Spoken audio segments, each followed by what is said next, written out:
Hello. Hello. Hi. You are one of our speakers today, right? Yes, I am. Oh, perfect. Okay, awesome. Hmm. And we're just waiting on I believe there's 3 more in your session. Yes. Mm-hmm. Perfect. Okay, so I'm going to be your guys' tech support today. Okay. Myself and a woman named Michelle, she should be jumping on here shortly. Mm-hmm. And we'll just basically be, and I'll repeat this when everyone gets in, but we'll just be in the back end so you can, send us a Zoom private message if something is going wrong. We'll do, we're just here. We'll monitor the attendees, keep them on mute until the question and answer time. Do you have slides? I do. You want to do a quick practice share? Mm-hmm. I just like to do this before each meeting so we don't have any issues in meeting with everyone. Yeah. Can you see my screen? I can see it. Okay. Perfect. I'll try to do the full screen mode. Oh yeah, I can see the tabs at the top. Yeah. But if you can't, I'm sure it's not a big deal. I can see it. It looks like a PowerPoint playing right now. So. Okay. Let me try something else.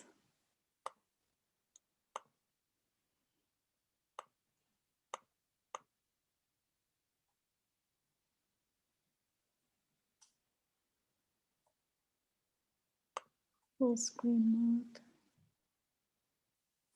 And now let me try to share.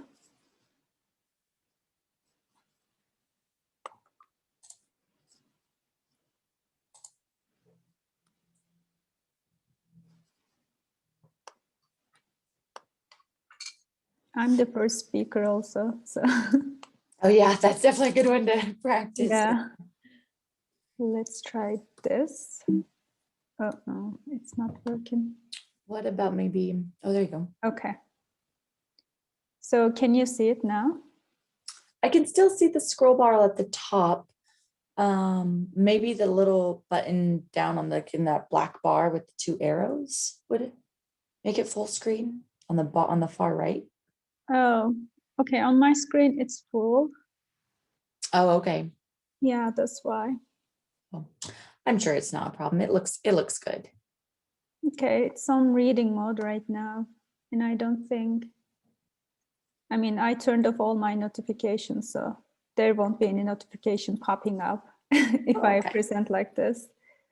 Oh, that's a smart thing to do. I never thought about that during a Zoom presentation. That's a good idea. I'm always very careful about that. Yeah, right. And it's crazy. We've been doing this for a year now, but like you can always learn something new and think of something new. Oh, yes.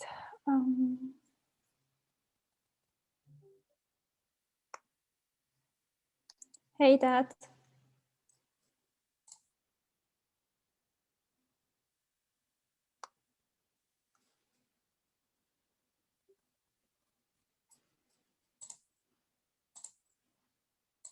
Looks like we've got Dot here and then one other person lined in the waiting room coming in now. Hi, Dad. You look very handsome. You're on mute. So if you're saying compliments to me. Okay. Thank you. So do you two know each other? You're both in the economics program together? Yeah. Yes. Hello. Hi. Hi. And Hi, nice to meet you. Perfect. So we've got 3 of our 4 speakers here. So to my recent joinees, so I'm Holly. I'm going to be your guys' tech support webinar backend for the day, myself and a woman named Michelle, who should be joining us shortly. And what I kind of like to do just during this few minutes beforehand is if you guys have slides you want to share, if we can just all do a test share, just make sure it's all going to work during the event. And then if you guys have any issues during the event, myself and Michelle will jump on it, or you can always send us like a private message in the Zoom chat and we'll take care of whatever the problem is. We'll make sure that everyone is muted during your session. And then when Q&A comes up at the end, we'll give them the option to unmute themselves so that they can ask questions. And I believe, yes, our session chair isn't here yet, but she was a speaker in yesterday's, some of you might have seen. So she kind of knows the drill of how it's going to go. And we just have one other person. So if either one of you guys wants to test your screen, share your screen. Dot, would you like to go? Yes. What time is it in Poland? It's actually, I have to look. I'm already back in Berlin right now, but it's 8 to 8. Oh, okay. PM, right? PM. Yes. It's late for you guys. I was late. I had my I defended my thesis yesterday, so my night was kind of short. Oh, Oh, congratulations. Congratulations. Oh, thank you. And so yeah. So you're gonna finish like in May? Sorry? Excuse me? So are you gonna finish in May?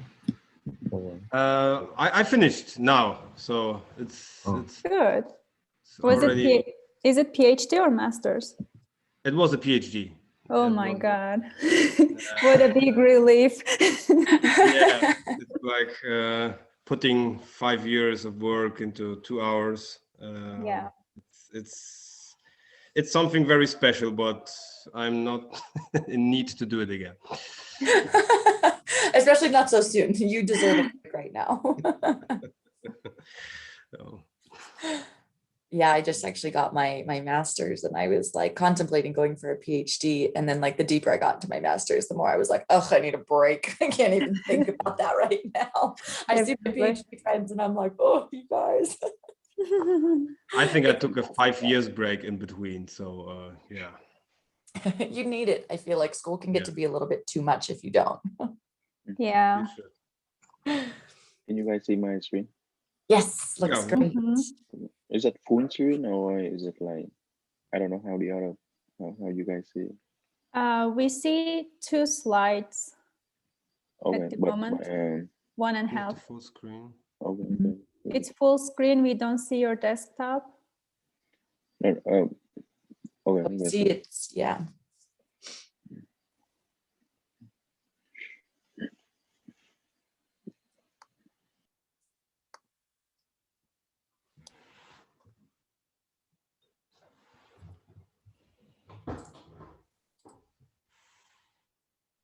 Perfect. And then, I'm sorry, how do you say your name?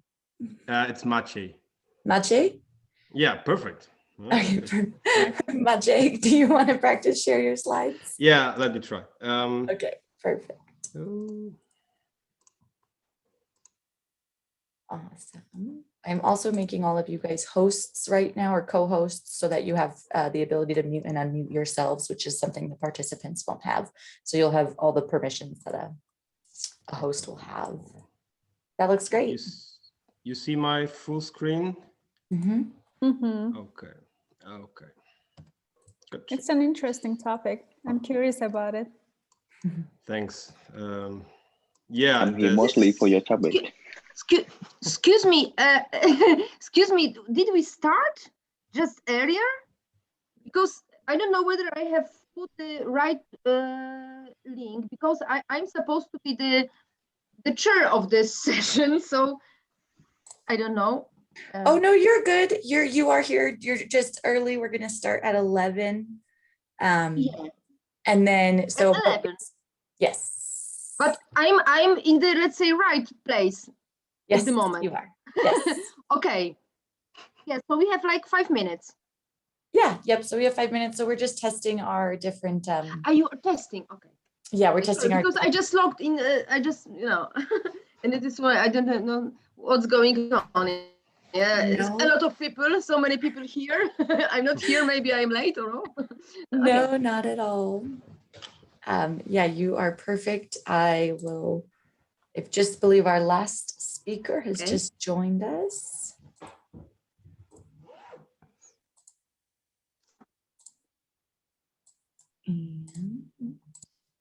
So you are our session host, right? Yeah.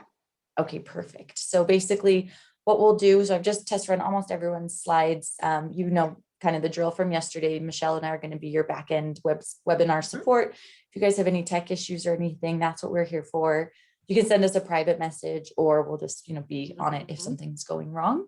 But if you guys have co-host permissions now, And then I'll just kind of leave it to you to transition everyone to introduce the session and then transition between each of our presenters and then close it out. And then when it closes out, we'll end the meeting. And then, yeah, so that's pretty much how it's going to run. Anyone have any questions? And I also should you keep the control on the time. Yes. How? Yes. Oh, my internet. Yes, you get to be the person who politely interrupts people. Yeah. Okay. Okay. So I need some stopper maybe. A timer. Each presentation should be not longer than 12 minutes. 12 minutes. Yes. I believe 12 so. minutes. Yeah. We have an hour and a half for this session, so yeah, 12 to 15, I think, was the 12 to 15. the session times.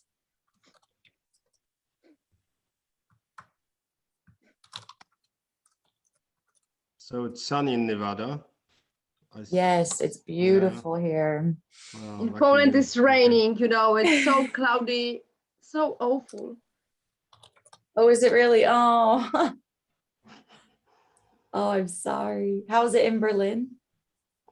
Actually, it's okay. It was quite sunny today, so nothing to complain. Nice. We're all getting into summer. We're getting there. That's true. That's true.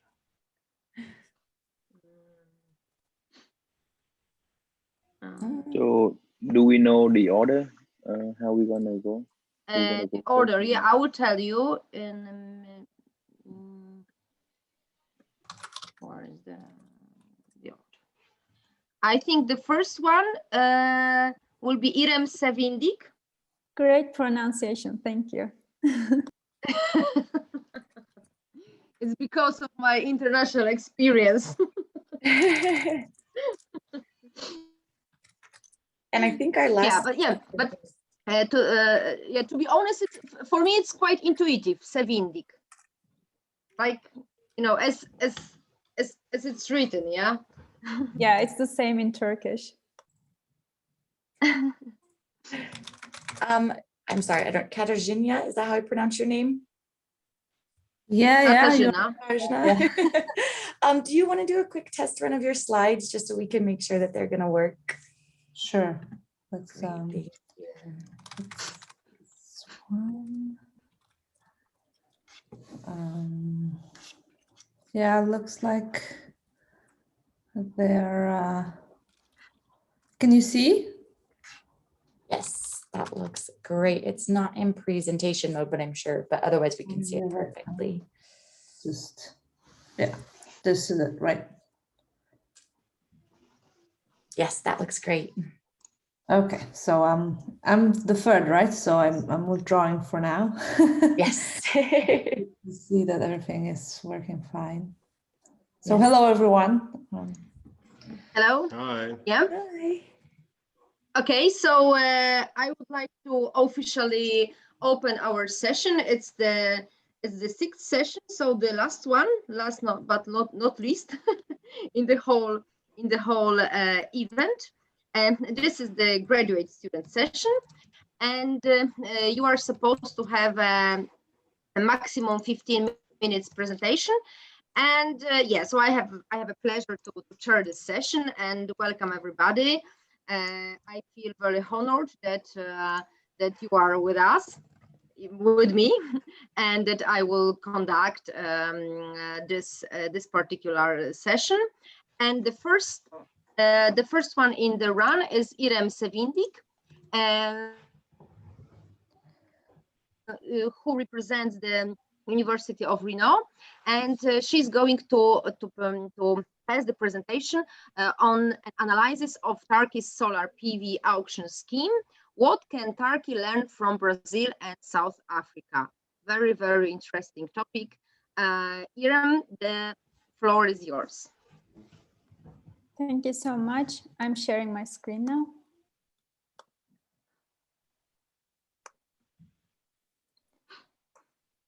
Can everybody see my screen, my presentation? Yes, I can Thank see it. you. I don't know how the rest one. Yeah. Um, Hello, everyone. I'm Irem. I'm a second-year PhD student at University of Nevada, Reno. Me and my friend from Turkey, we wrote a paper named An Analysis of Turkey's Solar Photovoltaic Auction Scheme. What can Turkey learn from Brazil and South Africa? And this paper was published in the Energy Policy Journal in January. All right. First of all, like energy systems are currently undergoing a major transformation driven by the renewable energy technologies and energy efficiency measures, which play a vital role in overcoming environmental, economic, and social problems due to intensive use of fossil fuels. On the other hand, the growing costs of renewable support mechanisms and decline in unit costs has forced governments to replace preset tariffs with competitive bidding schemes as a primary support mechanism for large-scale wind and solar energy projects increase. So following the international experience, Turkish government has initiated renewable energy resource zone auction scheme as a cost-effective mechanism. I'm sorry, I need to, as a cost-effective mechanism to support renewable energy technologies and has conducted the first solar PV RERS auction in 2017. And it included a construction of a large-scale power plant, a solar PV module factory, and a research center to conduct research, development, and demonstration activities for solar technologies.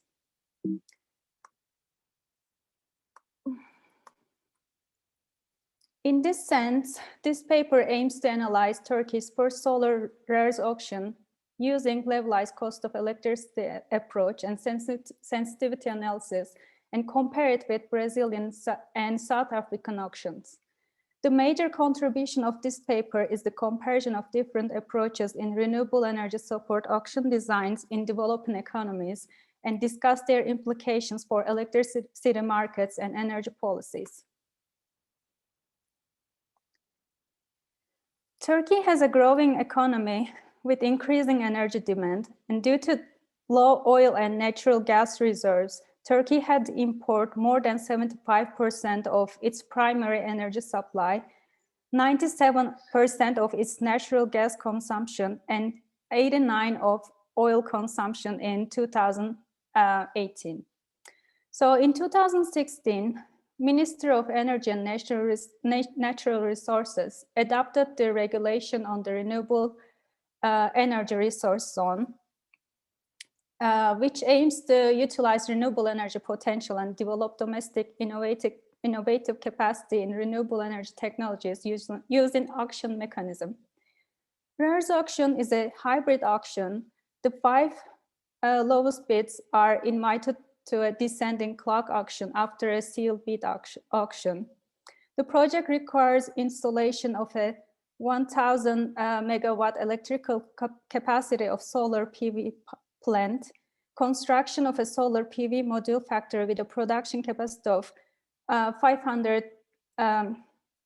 megawatt per year, and a research center within 18 months. The winner will get a fixed feed-in tariff for 15 years. No increase or additional payments will be made. It will sell electricity in the wholesale market afterwards. The winner has to build the research center and the factory before the power plant with modules produced in the factory to be used in the power plant. All permissions and license requirements for the construction will be completed by the winner, and the power plant is required to be operational within 5 years. The first auction for PV installation in Karapınar region, it's a district in Konya, it's one of the cities in Turkey in the middle part, was conducted in March 2017 with a ceiling price of 8 cents kilowatt hours, and 4 consortiums participated in the auction, and Kalyon and Hanva consortium won with a bid of 6.9 cents kilowatt hours in the 19th round. So on table 1, the requirements for solar PV reverse auctions are listed.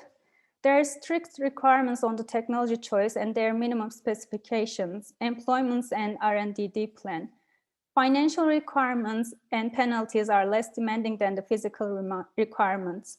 The RERS regulation has defined specific milestones for completing certain tasks of the projects with extension in case of delay. And here, there's another point that I would like to highlight. It requires local employment. At least 90% of the workers should be domestic workers. And 75% of modules should be locally produced. Energy projects are generally large, irreversible, and have very high upfront costs. Moreover, investors have to consider various risks, such as market risk, political and regulatory risks, and project-specific risk in investment decisions. Renewable energy technologies have some advantages compared to established technologies, such as short planning and construction time, small capacity installations, and low operations and maintenance costs. On the other hand, they have higher capital costs per unit, and they have different technical features that require flexibility in the operation. In the literature, 3 major methods are used to analyze renewable energy projects. First one is real options approach. The second one is net present value. And third one is levelized cost of electricity generation approach. Hereafter, I will refer to it as LCOE. The LCOE method is widely used to analyze new investments because it's easier to conduct and allows comparing different technologies with different cost structures. The LCOE is the expected lifetime cost of the power plant divided by the overall electricity generation as shown in the equation. Here, I0 is the investment expenditure. AT is the annual total cost at year T. This total cost includes operation and maintenance cost, financial cost, and fuel cost. MTEL is the amount of electricity produced at year T. I is the discount rate, and N is the lifetime of the project. Table 2 presents data resources and parameters used in the model. The LCOE estimates are based on the construction costs of the overall project, and the analysis does not include the operational costs of the solar PV module factory and the research center. Installation cost is around $1,500 per kilowatt, varying according to the region and technology. In the Irem renewable cost database. However, the statements of the government officials show that the investment cost is expected to be around $1.2 billion in total, of which $450 million is the expected cost of the module factory and $750 million for the power plant. Solar energy data is collected using National Renewable Energy Laboratories, PV Watt Calculator, World Bank's Global Solar Atlas program, and European Commission's PV Geographical Information System. The annual power generation for 100 megawatt power installed capacity ranges between 1,500 gigawatt hour and 1,800 gigawatt hour in the Karakunar region, depending on different technology assumptions. The technology used in the project is not specified yet, therefore a capacity factor of 20% is assumed. The annual electricity generation is assumed to be around 1,750 gigawatt hours in the first year, with a generating capacity degradation rate of 0.25% per year thereafter. The construction time is planned to last 5 years, and the power plant will be operational for 25 years. The equity share is taken 30%, where the debt is 70%, and annual debt payments start when the plant becomes operational. The company has a major partner, so we assume it has better financing options. Usually, the equity to debt ratio is 40-60 in these kind of projects, but because there's a big partner in the game now, we assume that it's 30-70.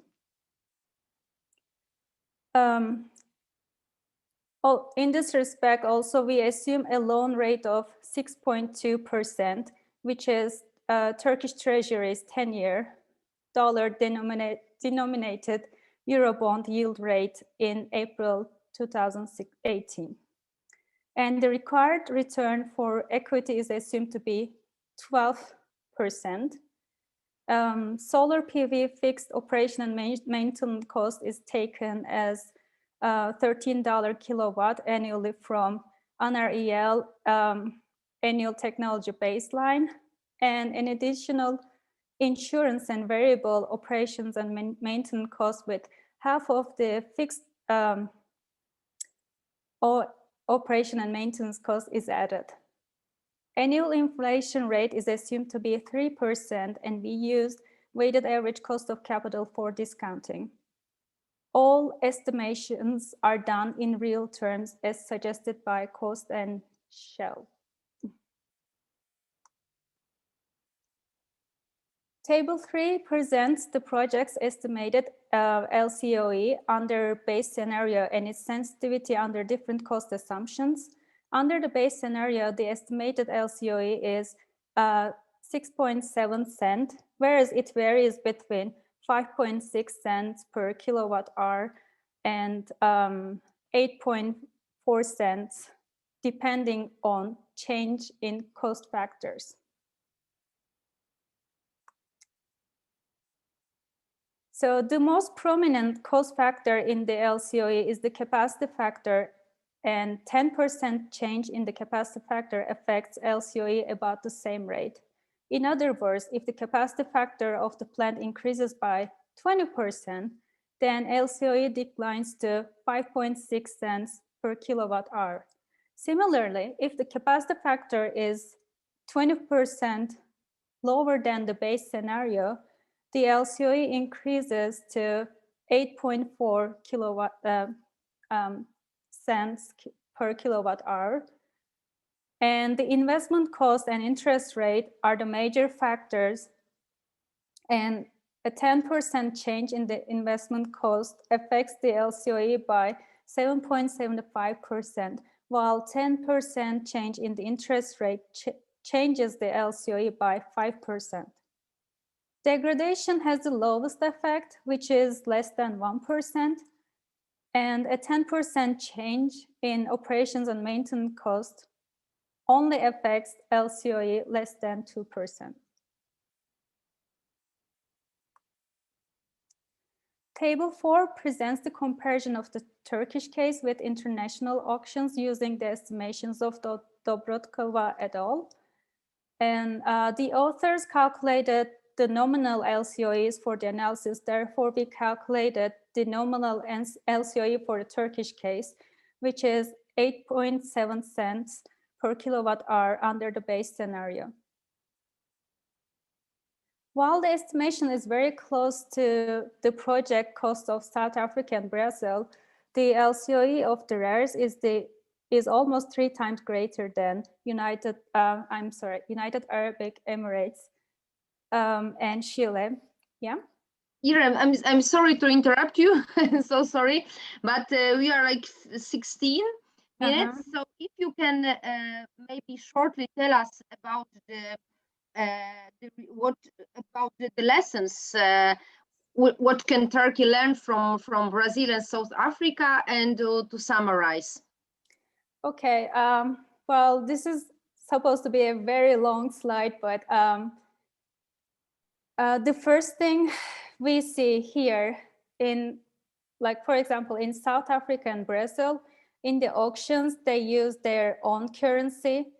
However, in Turkey uses dollar, which is not very good because exchange rate fluctuates a lot in Turkey. So it puts a lot of burden on the companies in the auction system. Let me conclude very quickly. Turkish case carries the characteristics of a successful design. However, it also has weaknesses. As I told you, the exchange rate volatility is making the companies very vulnerable, and also small scale projects might be more suitable for Turkey's economic conditions because macroeconomic factors fluctuate a lot. And small and medium-sized enterprises have difficulties in winning large-scale projects because they set the requirements for the auctions very high. So it affects the competition in the country. Also, Turkey can improve its auction design by using multiple criteria evaluation like South Africa rather than using price as the only criterion. Okay. Also, Turkey may use domestic currency and use inflation index support payments rather than the US dollar. I think those were the critical things. We added many things. It's a very long policy paper. So in 15 minutes, I think I can tell this. Thank you very much, Irem. Can you only show us just for 1 second this slide about the innovativeness? It's the previous one. Yes. The weakness of Turkish. Oh, here. Yeah. Thank you. I thank you very much for your presentation. It was very interesting, and I think it really touches key issues globally. Yeah. So how to transform to renewable and cleaner sources of energy for the good of the whole world and for the whole, let's say, human race. And what I like very much in this program is I would say this kind of patriotism. Yeah. As the authorities decided to employ the local, let's say, workforce, yes, and to engage local companies. I can only think whether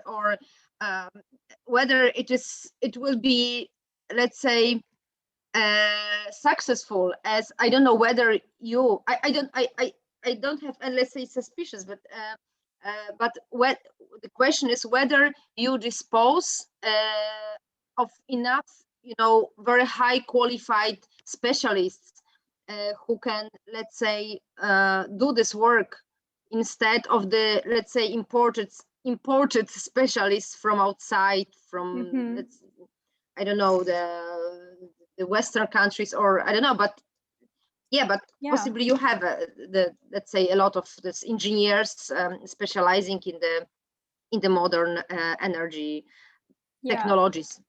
If it becomes successful, it's going to be great for Turkey. And I think the main goal here was to make Turkey like a regional energy production center for, let's say, Middle East or Caucasus region. Yeah. Really, really great idea. Thank you very much. I think we'll have some time for more questions from the audience. But at the moment, I would like to give the floor to that Huynh, who also represents University of Nevada, Reno, and she will tell us more about the tax elasticity of border sales, basing on the metadata data analysis. Okay, you are welcome. Thank you. Thank you. Okay. Hello. What everyone. What about my pronunciation? That Huynh. Yeah. That Huynh. Yeah. Okay. We're good. Thank you, everyone. Welcome to the seminar. I have the privilege to share with you the project I have been working with my professor. So let me share with you the presentation.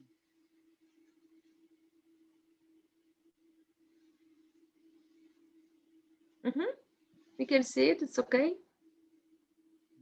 And let me move the Zoom.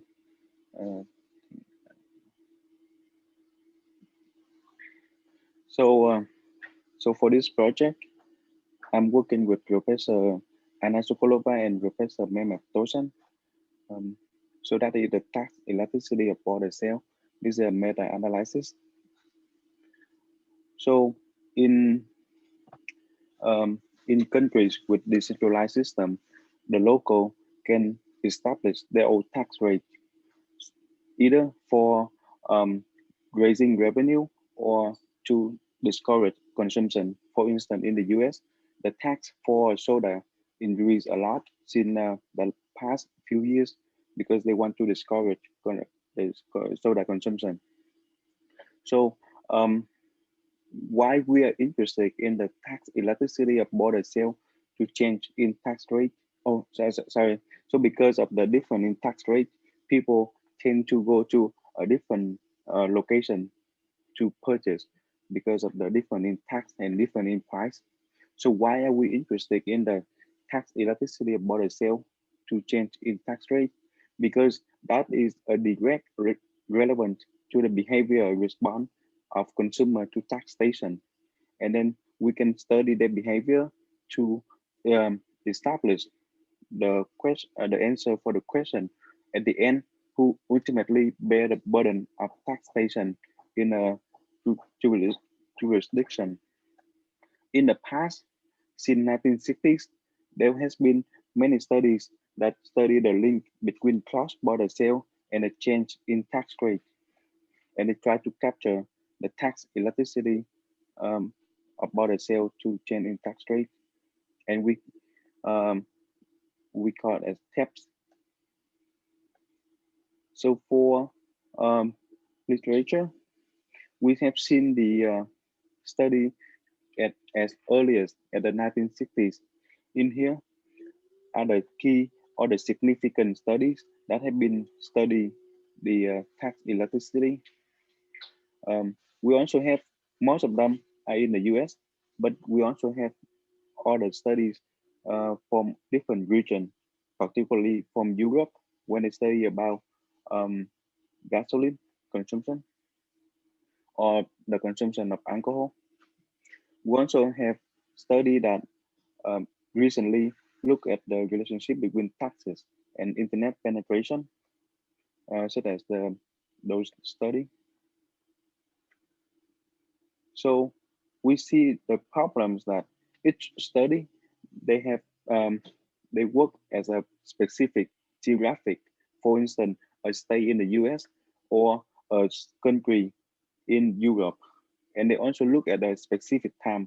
They have a time frame for that, and they also look at specific commodity such as alcohol, tobacco, or grocery. So therefore, we will pose that we will conduct a meta regression analysis, and then we build a model to predict the region specific policy relevant estimate. So how can we do this? First, we will conduct the study of publication selection bias, and then we're gonna study the sources of variation in the estimate. And then lastly, we will construct a forecasting model for the estimate. So here is the econometric model that we try to estimate the tax elasticity of border sale. So on the left hand side, we have the sale as measured in log of sale as a region I, and then on the right hand side, we have the P as the index between the home price and the local, the home price and the neighbor price. And other variable is the control variable for fixed effect and the local fixed effects. So the parameter of interest is the epsilon that capture the percentage change in sale that would occur if the relative price index increased by 1%. So that is what we call as the tax elasticity of border sale, or TEPS. So we have been working in the past few months, and we collect the estimate from published paper using the Google Scholar. So we only look at the peer-reviewed journal, and then we take into account these estimates.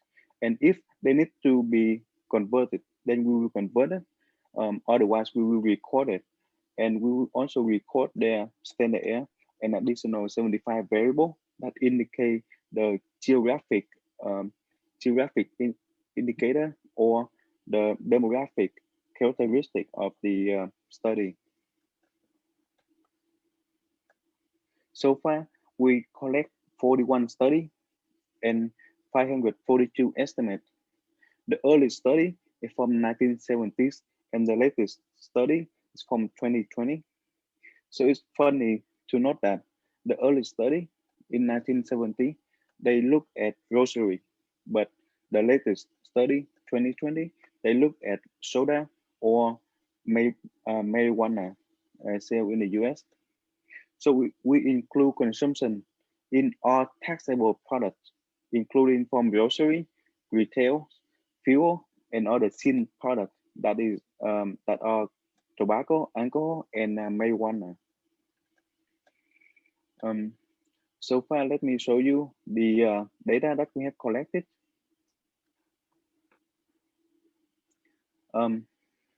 So we have unweighted, that is all the 542 estimates.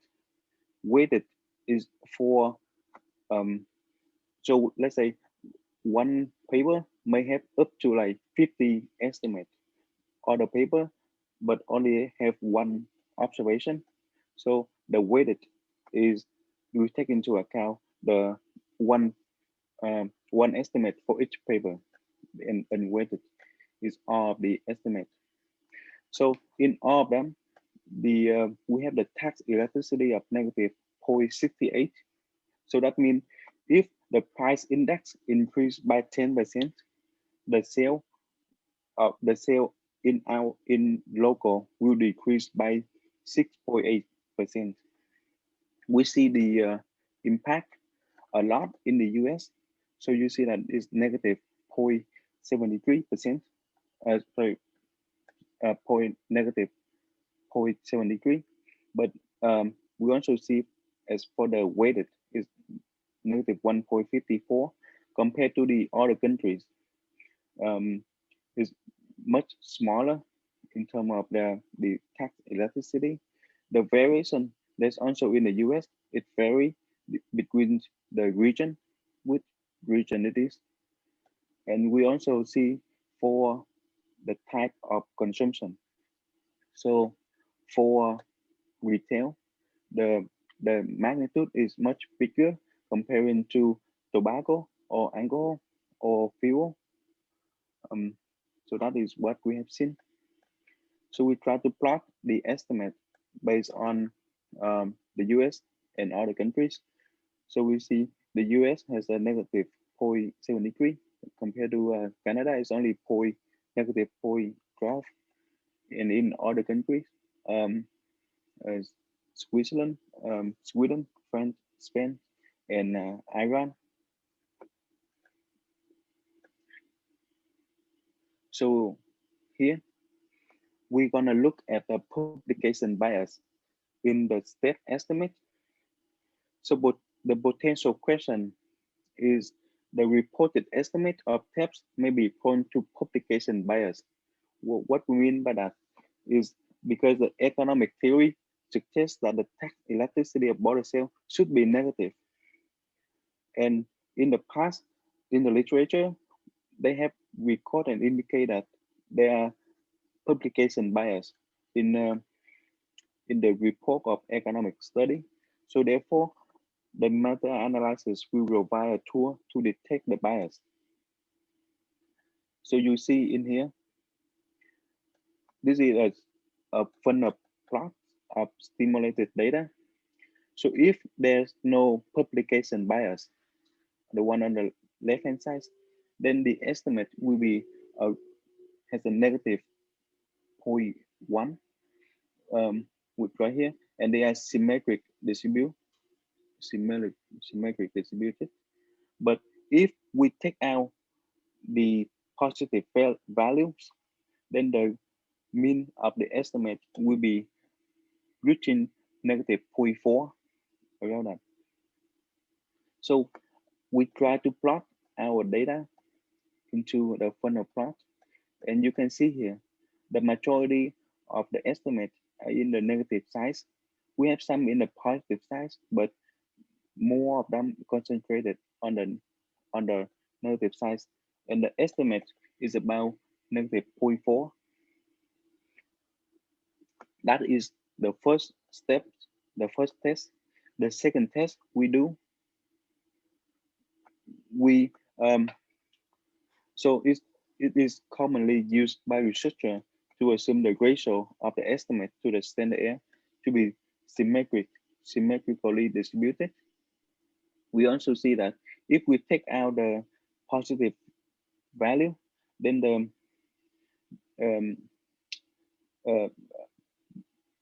the standard error will be negatively skewed. Yeah, as you see in here, we take out the positive value. We can do the test by using a regression model. So in here, we're going to regress the estimate of our estimate based on the standard error. So here's the estimate, and here's the standard error. So in the absence of publication bias, gamma hat should be zero. That excuse me, could you proceed to conclusions? Yeah, because okay. we are just running out of Yeah, time. okay, We yeah. just run out Yeah. of time. Okay, cool. Thank you. So the as you see that of the gamma, they are negatively, and they are negative, and they are statistically significant. So that indicates there's a publication bias. So in conclusion, we found 41 papers, and we found the evidence for publication bias. So for the next step, we're going to add more paper to the sample, and we study the variation in the estimate to build a prediction model. The first one we think of is the unemployment rate. So you see that the TEPS estimate vary with the variation rate, the unemployment rate. We also see the variation in the internet penetration, and we also see the variation will respond to the price of gasoline. That is in the US. So thank you for your time, and let me know if you have any feedback. Thank you. Okay, thank you. That I believe that it's going to be a lot of feedback after. I think we will leave the time for the of course for the question, for the discussion after the presentations. With the name of the next speaker, I won't have any problems to the pronunciation. I won't have any problems. Katarzyna Rokosz, our PhD student, Warsaw School of Economics, SGH, will deliver the presentation on the European Bridge organization in global technology hubs, geography and typology of internationalization support for technology companies. Katarzyna, floor is yours. Thank you. Thank you very much for the introduction, and thank you all for being here and for taking the time. It's quite late in the evening already here in Poland. So yeah, good evening and good afternoon to everyone.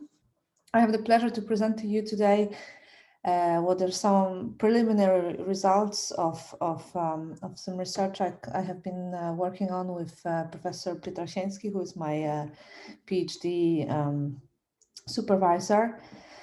And indeed, it concerns a topic we've been working on jointly for a number of years now, which are bridge organizations. So organizations that support a global expansion of technology companies in innovation hubs. So originally, we've worked together on the case of Silicon Valley. And this is a beginning of an effort to look more broadly at the landscape of bridge organizations, also in other regions of the world. So to start off, what are bridge organizations? It's a term that is being used in a pretty specific niche of internationalization support for technology firms in particular. And we've defined this term as governmental and quasi-governmental agencies supporting the expansion of high-tech firms. We are working on further refining this definition, because some of the key features we believe are essential to distinguish these organizations from trade promotion offices or the work of diplomatic offices. Are they linked to public administration? They focus on supporting technology firms as opposed to full population of exporters, them being active in more than one technology hubs globally, and offering their support on more or less permanent basis. So we are here also distinguishing between the sort of more permanent initiatives versus some projects or temporary schemes that are also being developed by some European countries.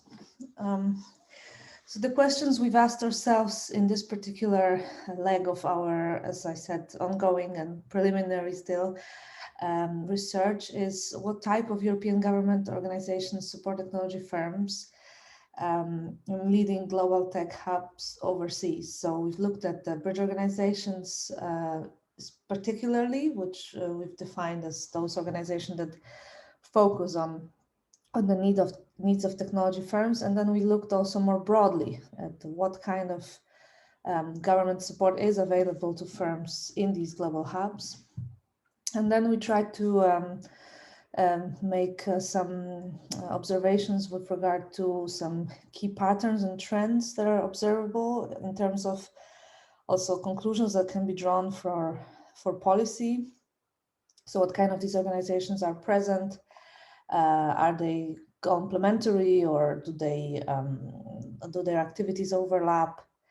And what direction is it going towards? Is it going towards more consolidation or specialization? Or is there a growing number of players in this field? As our methodology, we've looked at the literature. We've conducted some desk research, mainly analyzing the offer of internationalization support for technology firms by European organization in leading hubs overseas. So this is an important methodological focus. We look basically at bridge organizations from Europe and for European companies, probably because there's the biggest number of them are from Europe and they're most comparable. We're also focusing on the technology hubs that are outside of Europe. So we're not looking at London or Paris or Berlin, simply because we consider that the role of bridge organization is more critical in the more remote corners of the world. Now, as I mentioned, we've looked before at Silicon Valley, which is the top global startup or innovation ecosystem, but it's not the only one. And rankings such as Startup Genome, Global Ecosystem Ranking, but there are more. They list different cities and regions which are considered the most attractive for innovative firms and for startups. And you can see there's a growing population of cities also in Asia, in Beijing, Shanghai, or Tel Aviv. There are sort of up-and-coming hubs. And we were wondering simply what's happening there and what kind of support companies can find also in these hubs. So We've based our location choices for the hubs we analyzed on the choices of the 6 organizations that we've identified as pure bridge organizations. So the one that focus on technology firms, the ones that are present in more than one hub, that work permanently and have a link to public administration. And we've identified 20 hubs where they are holding their activities. And then we looked at each particular hub out of these 20 to identify other organizations that are present there for each European country. We took the EU countries plus Switzerland, Norway, and UK, since they're the most prominently represented ones. And we noticed, of course, a different level of adaptation of the services to the needs of technology companies. So depending on how close they are to what we define as bridge organizations, let's say the more tailored the offer is to the needs of technology firms. So these are the hubs that we've identified, the 20 cities, and you can see clearly Silicon Valley here as the big bubble in the West Coast. And then also in Asia, there is a large number of bridge organizations in places like Shanghai or Singapore. And this map shows the other forms of support present in these hubs. So you can see bridge organizations are not there on their own. And here you will notice a smaller variety in the size of the circles, because we've noticed an important division between the technology hubs that are also capital cities and technology hubs that are, let's say, mainly interesting for technology firms. So of course, there's more organizations such as trade promotion services or investment agencies present in capital cities, as they are often collocated with embassies and consular representations. So there is a certain bias in our sample in that way. Now, moving on to some of our results. All in all, we've analyzed around 300 organizations present in these 20 hubs. So you can see that this phenomenon is, well, quite a niche one, but not a small one in that manner. And some of the countries we've analyzed actually run 2 or more organizations, even in the same technology hubs. So you can see Germany having 3 distinct organizations, all focusing on supporting their technology firms in these innovation ecosystems. And you will see that for many of them, bridge organizations are more likely to be present in the ecosystems which are not capital cities, and other forms of support are likely to be co-located with embassies in capital cities. And you will also notice that most of these countries that have a significant presence in important global innovation ecosystems also happen to be larger, more advanced economies, with a notable exception, for instance, of Czech Republic, which runs 2 interesting schemes in a number of important hubs. Another interesting exception is Belgium, which runs 3 different schemes, and they are regional schemes. So this is maybe a little bit of an overlap between these organizations, but this is also a dimension to consider in the future, how the regions are working on this. Then there are countries with 1 single organization in these selected ecosystems, and then these are organizations that have a sort of more generalist approach. It's rather rare, or doesn't really show that much at all. that the country would have a dedicated tool for technology firms without a sort of more general support system for exporters and companies interested in international expansion. So normally the bridge organization is somehow on top of the overall and more general support system.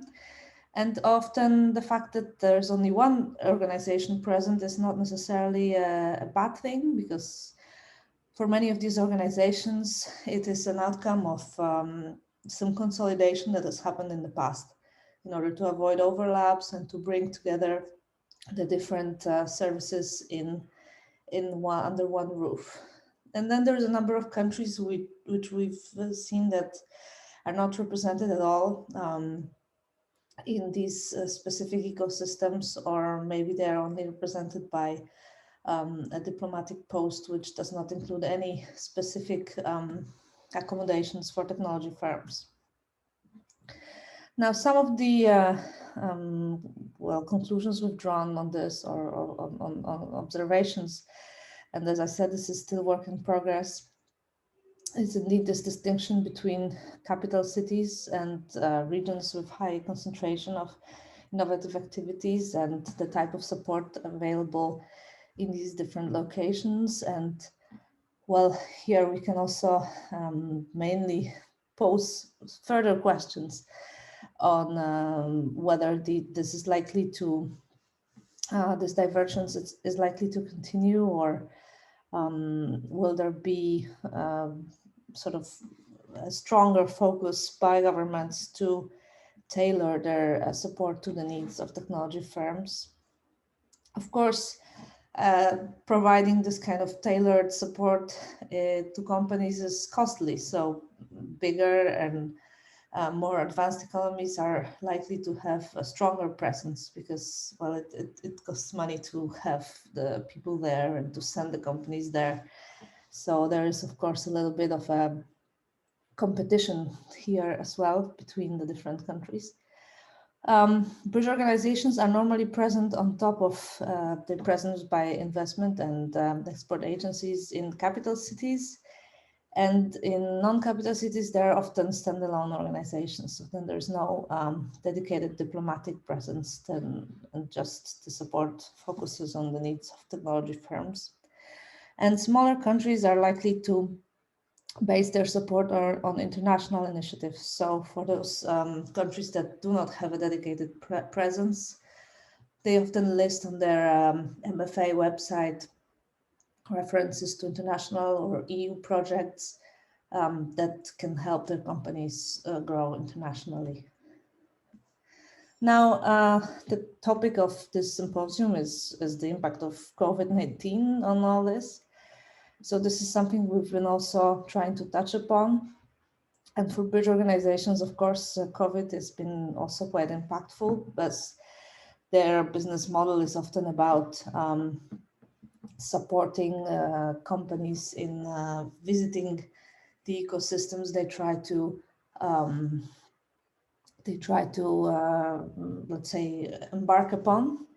And from the discussions we've had so far with the representatives there, we see that many activities are moved online, but some key services cannot be replaced by online equivalents, such as boot camps or accelerators, or the kind of programs where really meeting people is key.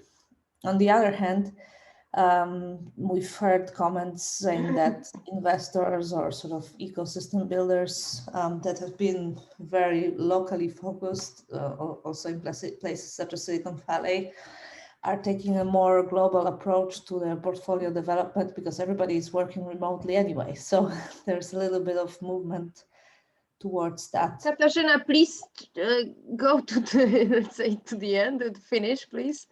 Oh, thank you. Okay, sorry. Yeah, so I was just about to say, so thank you very much for your attention. We are also working on some, let's say, typology of this support, looking at what are the different stages of their development, but this is still very preliminary. So if you have any questions or suggestions, we'll be happy to respond or to also hear your feedback. So many thanks.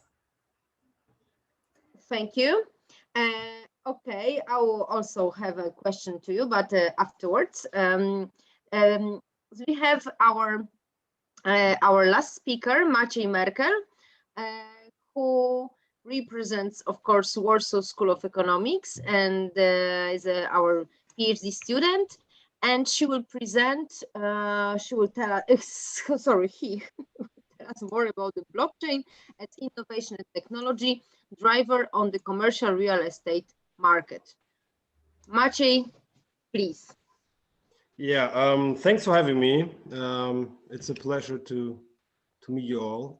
Can you see my full screen? Is it working? I can see. Okay. Great. Okay, I believe maybe we are able to catch up the time a little bit. I will talk about the blockchain as innovation and technology driver in the commercial real estate market, particularly, and especially in regard of the German market.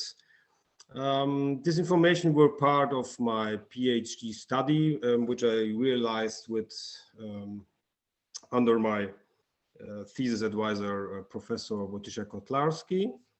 And for this study, we executed in-depth interviews with CEOs and managing directors of German banks which are active on the commercial real estate market, and with managing directors and founders of innovative companies also acting on the commercial real estate market. But looking at the blockchain, it is a chance for a market which is quite the same since decades. I think the banks still behaving like in former times, but the challenges are getting harder, and due to regulations, of course, the liquidity on the market, but also to competition and cost efficiencies. Not talking about the funds who are also entering the commercial market and being a very strong competitor to the banks, which are already there, have been there. And so looking closer to the transaction business on the commercial real estate market, how can the blockchain help banks to get more competitive, to save costs, to raise efficiencies, for example? And blockchain, probably as you know, enables automated and securely decrypted execution of financial transactions. And it's an open source platform. And yes, the negative point of view is, of course, that financial institutions can become theoretically dispensable, but as long as they're, can win the race using the technology for their own, they can be able to stay on the track. So yes, the members in the ecosystems allow that the transactions are secure, fast, and traceable, which is a very strong argument for the blockchain. So looking at the blockchain, especially on the commercial real estate market, I have a special slide, which myself reminds me of Windows 95, but it's still the process looks like in the banks. So we have 10 steps, which are mostly done manually, maybe partly supported by software solutions. And here, the main problem is that banks nowadays need kind of up to 6 months from the first point of contact to the disbursement of the loan, which is very critical, because when you take, as an investor, you take an investment decision, and you need to wait half a year to secure the funds. Probably your investment will be gone by then. So entering with the new competitors like the funds, like individual technological solutions, allow a much faster decision-making and disbursement process. So getting these things on the blockchain, we can start with the land registry, for example. As today, the contract, which is signed by the seller and the buyer, is signed at the notary is sending to the registry is sending it back. And this always costs time, especially when you need to update something. So the blockchain, to keep everyone happy and safe in regards of the contracts, the notary needs still to be there, just to be the first point and last point of contact. But the rest can be realized on the blockchain nowadays. There are many countries who already introduced this system, like Sweden, for example. And there is no risk that the archive, for example, can burn down somehow, because it's decentralized and the informations are spread all over the network. Even if one point is getting lost, the network still exists. And this would speed up, of course, the confirmation process in the land registry would speed up the process for all parties involved. It can, looking at the banks, it would save probably a week of time just to wait for the confirmation. With the tokenization of ownership of the real estate, this is practically taking property, a mortgage, and dividing it into small tokens, which are traceable over the blockchain. This is, of course, this allows to share funding amounts, for example, and larger investments from one bank with another. This would also save time, because banks need to get to the spot where they can decide whether they want to fund a transaction or not, and quite fast. And this would be a possibility to fulfill syndication with other banks, but also to fund and to fund and transactions on the market. The third possible solution are smart contracts, which are able to be fulfilled on specific blockchains.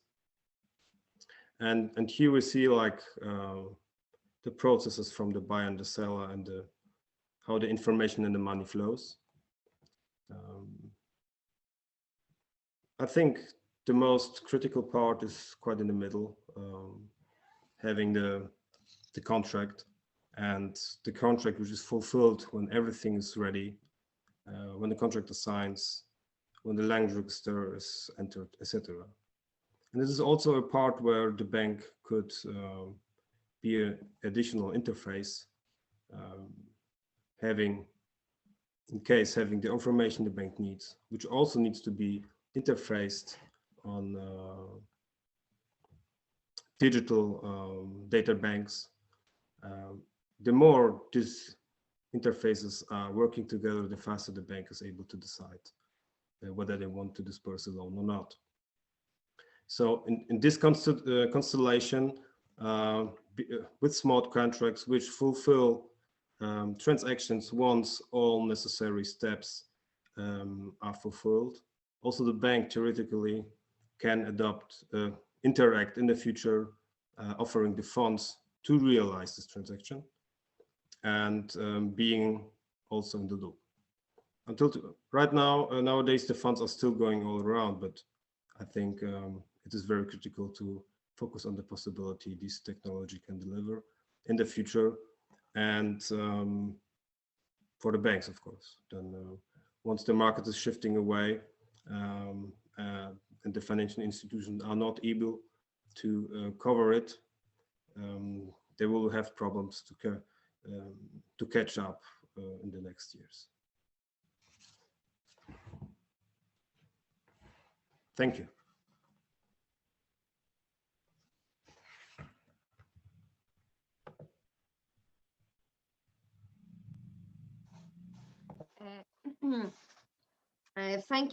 Thank you very much, Maciej. Okay, so it was the last presentation on our session, and that is why at the moment I would like to open up the discussion. Yeah, I would like to ask all the audience to whether you have some questions to our speakers. Please.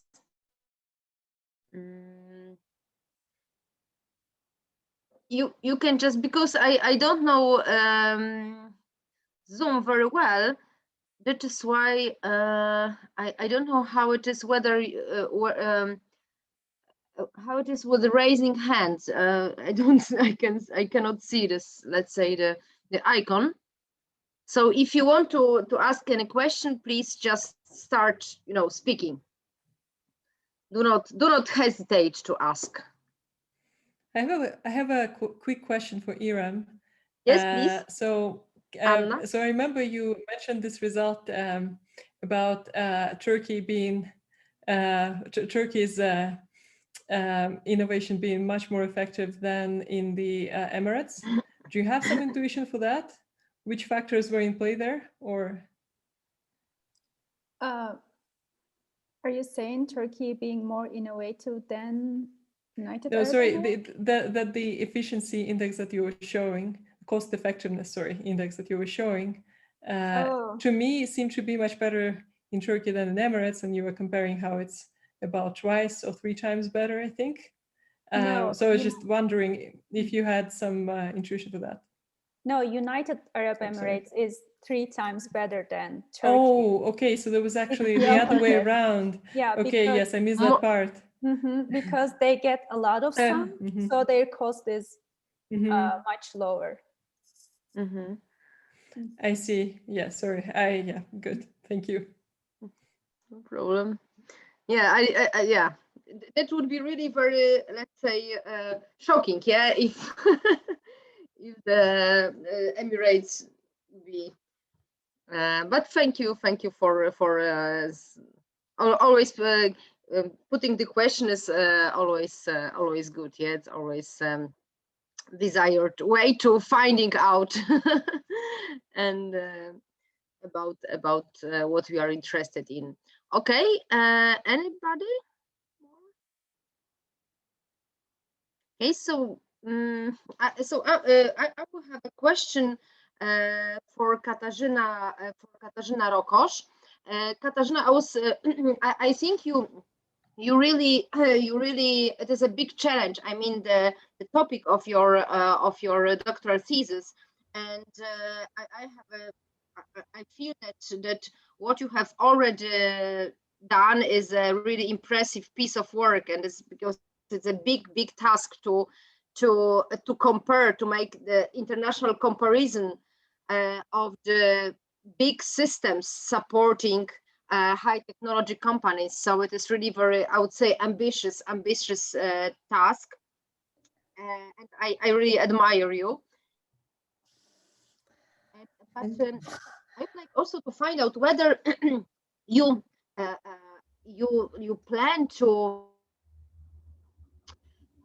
maybe to compare or assess the I would say the effectiveness of those national systems of supporting the high technology firms. I of course I'm aware that this is really a huge, very difficult. It would be very difficult thing to do, and really challenging. But maybe you have tried to do it.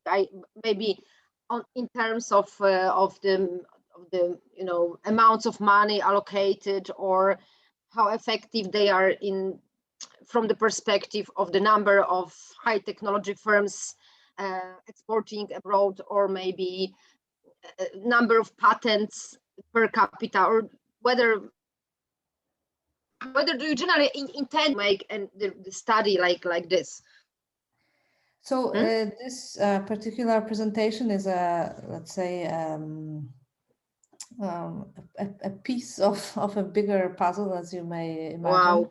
Wow. So Really, wow. The thing is that and the reason why Paweł and I have found these bridge organizations particularly interesting is that they are on the intersection of the different policies that domestically are indeed huge in order to compare, right? So I've listened to your presentation yesterday as well, and I know you are quite familiar with well, the whole ecosystem that exists in supporting companies domestically. So we thought that this angle of international support is where we can make this all more manageable. And my in my PhD thesis, I basically focus on how these organizations also internally organize their resources and how big they are, how they're operating. So it's more PhD in management. So there I focus more on the different functions of management, and I try to discuss with representatives of bridge organizations to identify some of the patterns. And then the next step, which is still ahead for me, is to try and reach out to some of the companies that have used the support of organizations to then, from the point of view of the receivers, of the support. Exactly, to see what has come out of this effort, because and, well, the design is one thing, and then what happens and what comes out at the end is something else. So well, the method I have looked into so for now is simply sort of case study based on interviews with these companies to try and see what works best in terms of how these organizations are set up. So that in itself is going to be challenging, interesting, and then the suggestions you've made in terms of sort of more statistical, let's say, links to performance in metrics like patents or high-tech exports. This is an interesting angle, but there I might have a hard time proving that it's actually the organizations that brought about this effect, right? So there I would be careful. I might want to, let's say, benchmark the list of countries against some of the rankings built on these. Because of course there are the rankings of the international rankings of innovativeness. That is why you can refer also. Do these most innovative European countries also have the strongest bridge organizations, right? Then there's the causality question, of course, but this is something that could be also, let's say, highlighted to make a stronger background for this analysis. So thank you for that comment as well. And you intend to make those deeper research, as you mentioned, with basing on the interviews with all the countries, because there are a lot of countries, to be researched, or just to choose, because it's really huge work. Well, the goal of this research for my PhD thesis was really to also see the scope, let's say, the breadth of the phenomenon, and indeed to come up with a list of probably it's going to be 5 hubs globally that I will look at. So I will not look at 20. And I yes, exactly, because it's 100 organizations, because this is just too much for one person. Decidedly too much for one person. This is like the task for, or the challenge for the group of researchers, the team of research team, not the only, but you are really very, very ambitious. I really appreciate it. Well, I'm also great job. Part of the team of this Gospodstratek project. So maybe so we'll meet. Work will there will be synergies with my work here. So, But indeed, no, this has been a part of the sort of scoping out, scoping exercise for me as my PhD, which we've decided to also turn into a standalone piece of work, and it's still unpublished. So that's why I'm emphasizing the preliminary nature of these findings. But thank you very much for your feedback, and I'm happy to connect. Do you have already some publications? Because generally, as to be honest, I wanted to do something, you know, before. Something quite similar, but because I was thinking about researching the institutions which are responsible for supporting the business and science cooperation, according to my let's say professional interest. That is why and it is my intention for the future to compare also those systems, I mean, internationally. But you know, I have really too much different things to do. That is why I had to postpone it for the, let's say, for some near future. So maybe you have already some publications, or you are just this is work in progress, how it is. Yeah, well, because I'm just interested. I would be very interested to just to read something what you have written. We have published some papers with Professor Pietrasiński in the past, so I'm happy to share them with you. Some in Okay, great. Thank you very much. In an international journal, so they are they date from a few years back, because for a few years I was doing some other work, but I'm happy to share it with you or anyone who's interested, so we can connect. Yeah, thank you. So we are in contact. We stay in touch. Okay, thank you very much. Thank you, Katarzyna. And any questions from the audience? Yes, if great. I could jump in for a second. I would like to ask one question to Maciej Merkel, namely, you did your thesis, and an important part of that was blockchain technology. And I would like to ask you a question about the future of banking and financial services. What is your view on this topic? Because many people say that blockchain is a technology that will revolutionize financial services and banks. We do see fintech companies coming. So what's going to happen in the future in terms of banking and financial services? Will the old brick and mortar banks go bankrupt and die, and the fintech will take over the scene? What do you think about it? What is your opinion? Thank you. Maybe not die probably, but run out of business somehow. I think blockchain is a very future perspective, which will take another 10 years, which was mostly the opinion of the survey, of the interviews, because there is so much to do on the way there. So blockchain is not a standalone solution at the end. There are many interfaces, and especially the connections of machine learning and big data is a huge topic, because we need to get into the artificial intelligence to make this interfaces work in real time. And so blockchain is like the structure, the ground, but it needs also very efficient systems working on it. So this is a combination of many elements, but someday, you know, the less problem, the smallest problem is the liquidity on the market, especially today.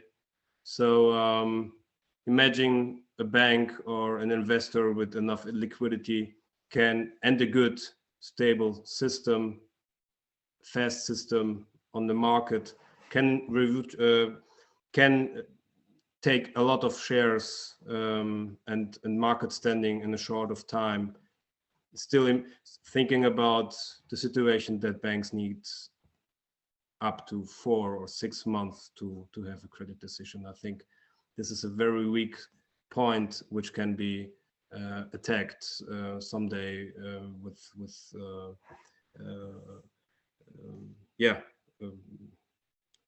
a lot of coincidences. Maciej? Thank you. Thank you. I have Can I ask Maciej Yeah, a question? also a question. So my question to Maciej is quite similar to what Martin asked, but I would like rather to concentrate on the labor market, because when you were talking about the digitalization of everything, that everything will be automatized and all those processes, generally financial market is completely not my field of research, but I'm just so maybe my question will be a little bit naive, but sorry. But still, yeah, I'm really interested about the possible impact on the labor market, on the people, whether simply the professionalists, the specialists on the in the financial markets, like some financial advisors, or so. If everything is going to be digitalized, maybe they will become in one day they can become useless or redundant completely. And there will be maybe they are going to be replaced by the informatics, the people who are who keep control on the specialized in software. Is it possible, or just it's my what do you think about it? Depends on the business, of course. In a typical corporate finance business, B2B business, you still have the point of contacts people need to fulfill. The private banking business is very standardized today. But coming back to the question is like, I think there will be 10% someday when we are really digitalized in that regard. We will need just people who are validating the data. I think this is happening in the valuation on the commercial real estate, for example, but also in the credit department someday, that you're not having the people working on the credit process anymore, but you have those who are validating the output of the machines, of the algorithm, and proving if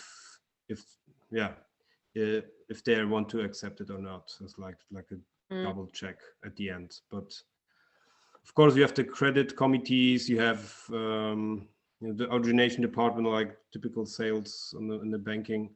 This will probably always stay human driven, but the rest can be optimized probably quite heavily, strongly. Yeah, but some humans will be still needed, yes. Some, not yes. only the machines. Hopefully. Okay, thank you very much. Any questions more? Yeah, Agnieszka? Yes, please. I think Dat had a question. Yeah. When? Yeah. Can I ask Maciej a question? Sure. So, so what you do in the blockchains, is that similar to, so in the US, the Federal Reserve was trying to build a blockchain, or even China, they want to build a blockchain, but for the currency. So basically the criticism of that is, if they build another currency, digital currency, then it's similar as the US dollars or the yuan, the one they use in China. So if like other bank, so my question for you is the blockchain that you presented, is that another kind of currency, or is that just a part of the system? It's about the system at the first step. Talking about the liquidity, we can talk about the blockchain, the typical cryptocurrencies. but the banks want to use the system, the structure of the blockchain, not the cryptocurrencies at the first hand. Of course, you can use them to transfer the liquidity, but this is like more future perspective. At first, they want to build the interfaces to be able to fulfill a transaction on the blockchain, not only once, but several times on a daily basis.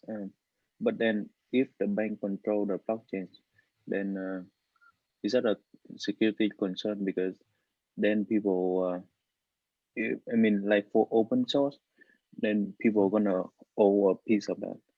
But then since the bank is control the blockchain, so I think they will control a part of it. You know, you have 3 different kinds of blockchains, and it's like there's a consortium blockchain, and this is like where you create a smaller blockchain controlled by several partners, accessed by partners which are fulfill some preconditions, or are introduced or are invited, for example, additional banks or the investors. So they're not on the whole blockchain, they are just creating a own blockchain where they are able to transfer and control it, but not like everything. This of course would not work. Of course, this is not the idea of blockchain, right? thank you. As it course in blockchain like recently, so has it been spend time reading on it? So. Thank you. If you don't mind, I would ask Irem a question regarding the Turkish solar. I think this is a very interesting business and the business field. I think Turkey is. I remember it was 2012, 13. We were funding large solar parks and windcrafts in Turkey. But I would be very interested how the market developed in the last 10 years and how he will develop the next ones, right? So which I know the technology is improving, but which will be the keys for the future that this market keeps be important in the long run? That's a great question. Thank you. First of all, like it's a really new market. It's emerging. At first, almost all the companies were using foreign products, like they were importing products and like the raw materials and stuff, and it was creating a lot of burden. And the government subsidizes all of them because right now they cannot survive. Renewable energy companies cannot survive without subsidies. So it was also creating a lot of burden on the government. So with this improvement of using domestic workers and products, it will make it easier for the government and the companies also, because exchange rate is highly volatile in Turkey. And as we suggested, if they switch to domestic currency, it might be better, but we see it as a political decision. And obviously we're not making the decisions. We can just make suggestions. And yeah, and I think Turkey should be very careful about the foreign policy as well. If things go well, Turkey can be the center of renewable energy in that region, and that would be really awesome. Thank you.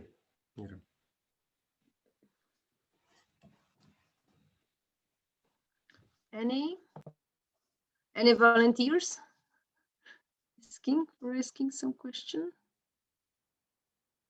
No. Okay. Let me Let me just say that this is to Maciej, Merkel.